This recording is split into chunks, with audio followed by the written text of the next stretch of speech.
免許もなしに乗るなんてどういうつもりか聞いてんだよ。乗ってみたかったんだ。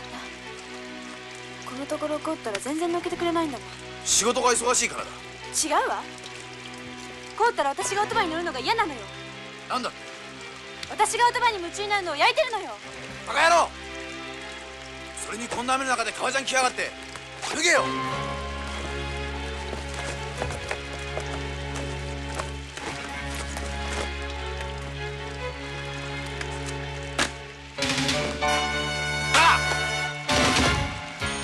やったな。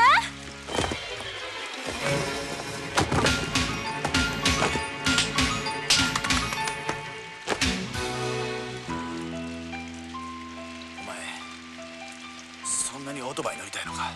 乗りたい。死ぬぞ。好きなのよ、川崎が。後悔しないわ。